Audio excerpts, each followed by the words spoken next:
오늘은 장기 투자자가 성공하는데 가장 중요한 한 가지에 대해서 이야기해 보도록 하겠습니다. 이 장기 투자자들이 어떤 생각과 어떤 마인드를 가지고 투자를 해야 되는지, 사실 이 투자 철학, 투자 마인드가 굉장히 중요하잖아요. 오늘 그 이야기를 해보려고 합니다. 참고 도서는요, 불황에도 승리하는 사와카미 투자법이라는 책이고요. 이 책의 저자는 사와카미 아스토라는 일본의 대표적인 가치 투자자입니다. 이 어느 시대나 경제의 새로운 국면을 개척하는 것은 항상 사업가와 장기 투자자였습니다. 사업가들은 역경을 마다하지 않고 사업의 기회를 발견하고요. 또 이런 사업가의 꿈과 의욕에 호응해서 필요한 자금을 제공하는 게 장기 투자자가 되죠. 사업가는 동물적인 감각으로 새로운 트렌드를 포착하여서 남보다 앞서 사냥감에 달려들 정도가 되어야만 합니다. 실제로 이 기업가들, 사업가들이 우리의 삶을 많이 바꿨죠.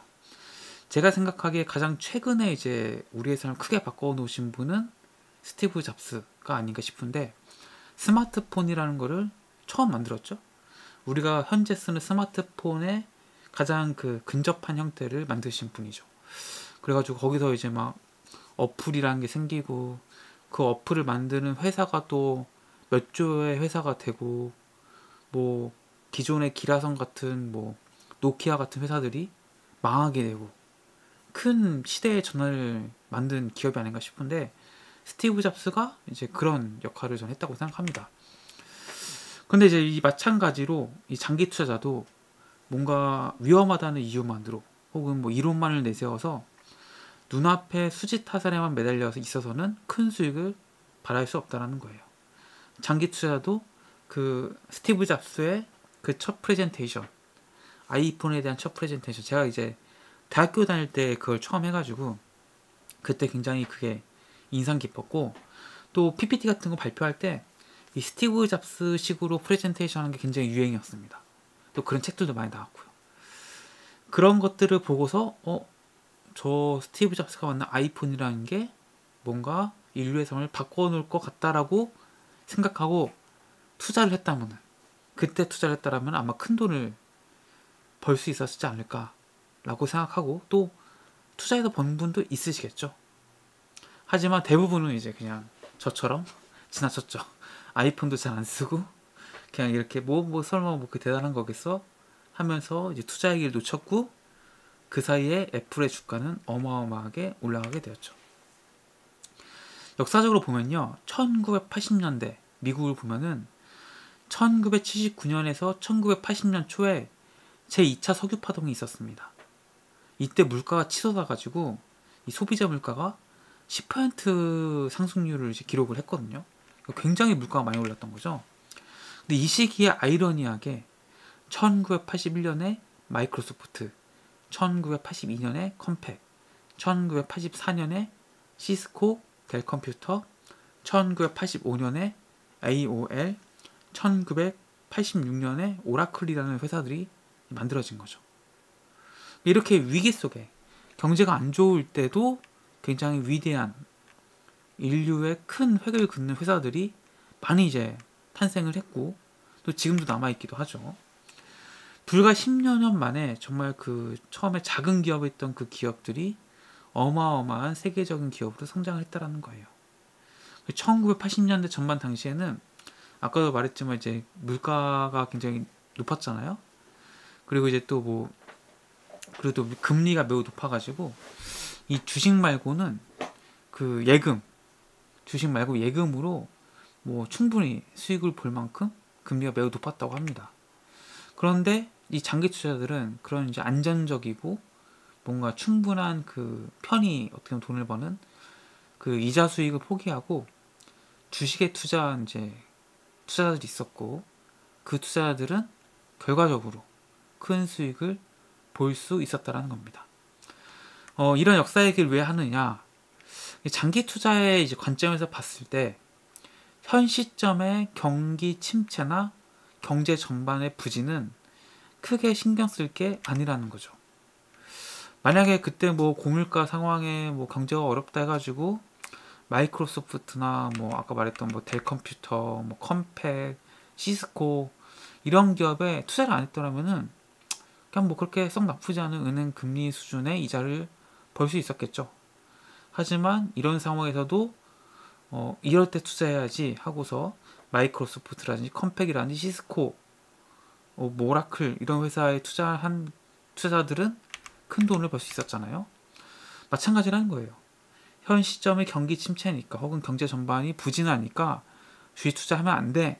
이런 생각을 하시면은 아주 좋은 투자 기회를 놓치게 될 수도 있다라는 거예요. 그래서 우리가 봐야 되는 건 대체 무엇이냐? 장기 투자자가 꼭 봐야 되는 한 가지만 꼽자면은 오로지 이 기업이 좋은 투자 대상인가만 따져보면 됩니다. 시장의 상황이나 이런 것들은 함부로 예측하기 어렵죠. 성장 가능성이 높은 회사라면은 벤처든 중소기업이든 대기업이든 상관이 없어요. 성장 가능성이 높은 회사에 베팅을 하라는 거죠.